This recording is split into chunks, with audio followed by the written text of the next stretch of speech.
Good evening, everyone. Hope you're well. We're happy to be here. Thanks for inviting us. My name is Scott, and my wife Jane. Our story is both terrible and shockingly commonplace. And terrible because of what we went through as a family and with our son, and commonplace, as I think you'll hear tonight, sadly so, and becoming ever more commonplace.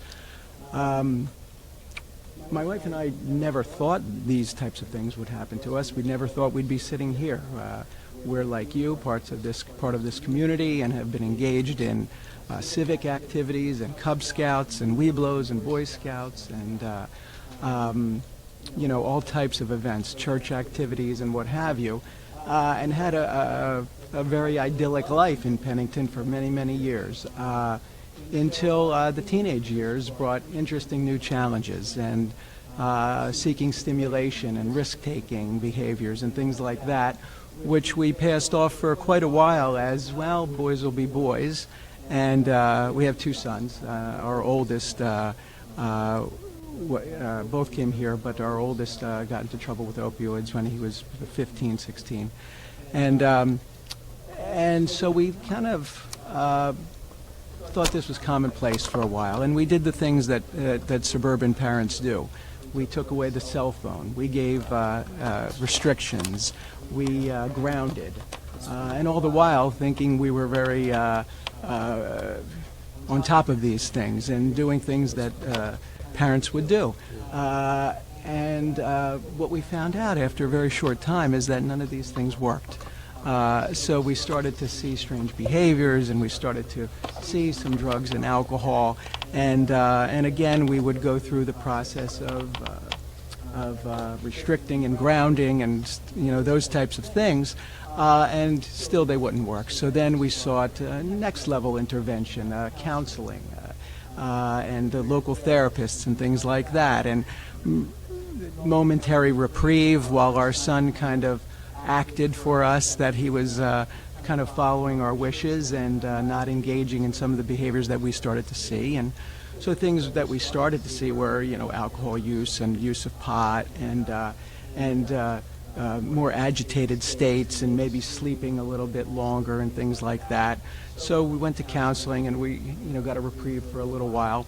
And then we started to see the behavior increase again. And then we started to see more hostile and aggressive behavior, and Jane and I frankly didn't know what to do, and the school system is very cooperative, very helpful. Cindy Irusi, our son's guidance counselors, and we sought out help, and things continued to get worse, and we started to see levels of behavior, lying and manipulation and really risky behavior. And then we were becoming detectives and searching the premises and searching the house, searching the car, and things like that. And you start to get into this spiral of really unhealthy behaviors where you're kind of chasing this down, thinking you're going to remediate it or solve it. And it's when we discovered we started to see Xanax, we started to see other pills, we started to see oxycodone. We realized that this was beyond our control, that we weren't going to control this, we weren't going to punish him out of it, we weren't going to be able to take away the car or the keys and stop this. We were terrified, we couldn't believe this was happening to us. We were like any of you in this community, thinking, how could this invade Hopewell or Pennington? Didn't know how. What did we do wrong? Blaming ourselves. Over time we came to realize we did nothing wrong. So we got increasing levels of kind of help, we got advice, and we soon kind of came to the very sad realization that our son was not going to be able to live with us any longer, that if he was going to continue this behavior and continue to descend into addiction to opiates and on his way to heroin, that we wouldn't be able to live with him. And that's about the worst realization you could come to as a parent. So we had a lot of help, we had support, and we had an intervention. We basically gave our son a choice. He could go to rehab, or he could leave the house and be arrested. And he was not happy, I'll tell you that. and he fought against it, but eventually he went. And so he went to rehab, and that's the first day our lives changed for the better. He went to rehab, to a program. We had a lot of support. We did this at the beginning of his senior year here. So we thought at that time we ruined his life. He said he's not going to graduate from high school. You know, little did we know. We were naive at that point. Went to rehab for 30 days, and as many of you are aware, 30 days is not even a Band-Aid. You know, they'll start to learn some things, but oftentimes it takes so much more than that, and of course it did. And so the treatment center recommended additional care, aftercare, which we went along with. He was still minor at that time, and he wasn't happy at all.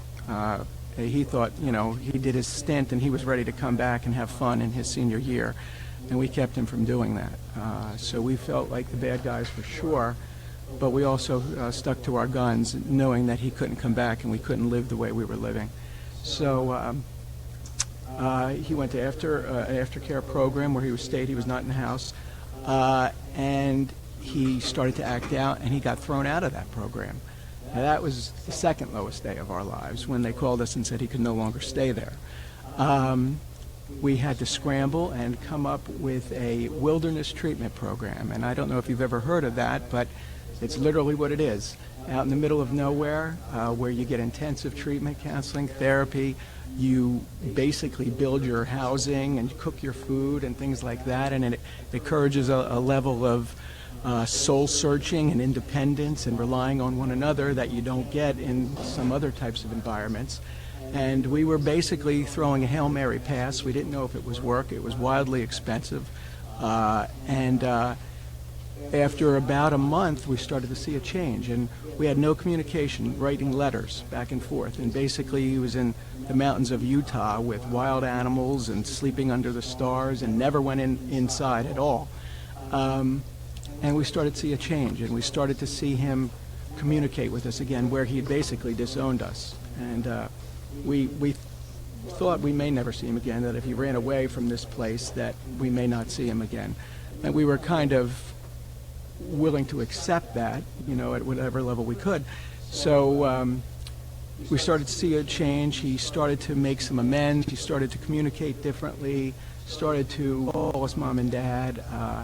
And over time, over a few months, we saw real change. And he was accepting his role in this, which he had never done. He was always externalizing that to other people, blaming us, blaming others. And we learned a lot. We learned about ourselves, we learned about him, we learned about this disease, we learned about treatments of therapy, things that work and don't work. We learned to set boundaries, we learned to communicate differently, we learned to say no. These are things we never did. We never thought we would have to. But we did. And after that wilderness therapy, it still wasn't done because he still wasn't ready to come home, and we weren't going to let him come home. He went to what you might call a halfway house or a long-term care facility in New Hampshire. He still lives in New Hampshire, so he never did come home. So he's 5 years sober now.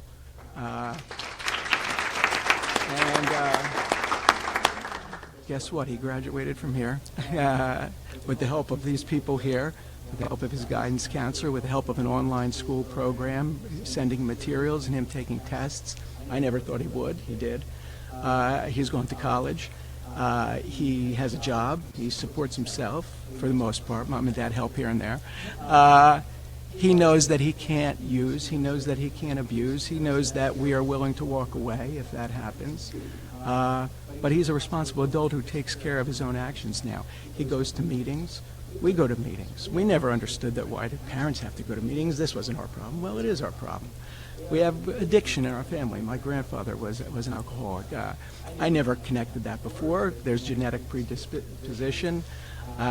Some people can try things and experiment, as you've heard, and many of us can drink alcohol and never have a problem, you know, but 3 or 4 out of 10 will.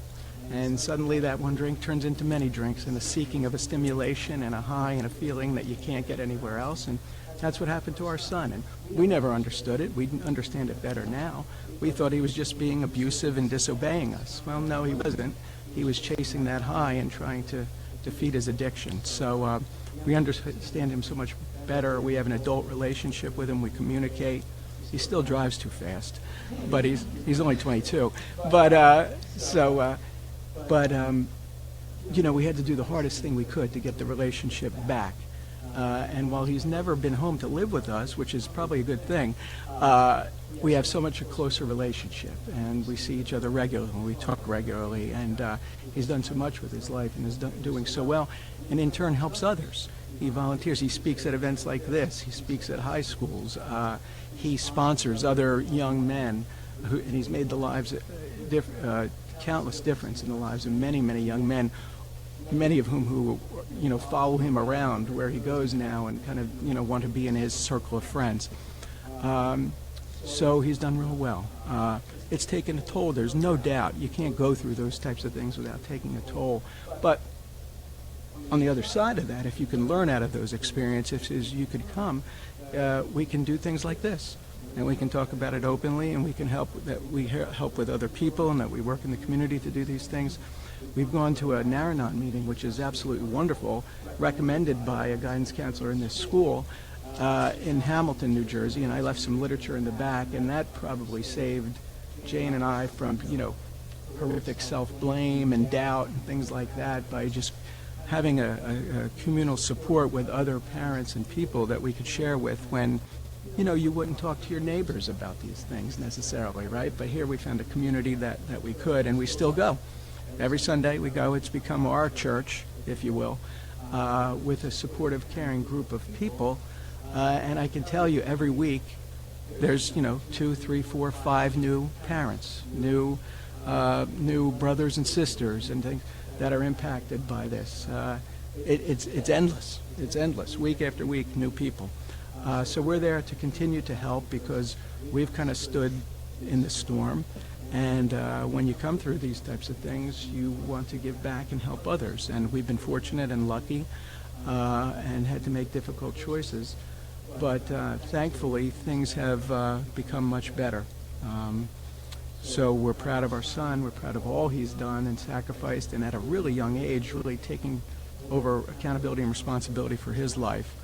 And we're happy where we are, too. We have a younger son. It impacted him for sure. There's no way it couldn't, because his older brother was sucking the life out of the household. And so he's on his own journey now, and he's off at college, and he's doing well. So now we have the dog, and and we're enjoying the time. Yes, we're empty nest. So we're enjoying the time that we have together, and certainly, you know, have become closer through this ordeal and communicate in you know, wonderful ways at this point. So we're here to say to anyone that, you know, there's hope in this process, despite the darkness you read about, which is ever present. There is hope, and there's light, and there's a lot of people, resources for help. They're in this school. They had this program tonight. They're at several Naranon programs and groups, which I'm sure you'll hear more about. They're in law enforcement and community agencies, and you don't think you'll ever have to look for them until suddenly you need them. And we found them. We were open to using those resources. They steered us correctly. I'm forever thankful, and you know, I'm thankful that we stood strong and stayed together and didn't, you know, pull apart at very difficult times to blame one another, which is a blessing. So thank you for having us here. Thank you to Cindy Irusi, Heidi Kami. Much appreciated for you to ask us to be here.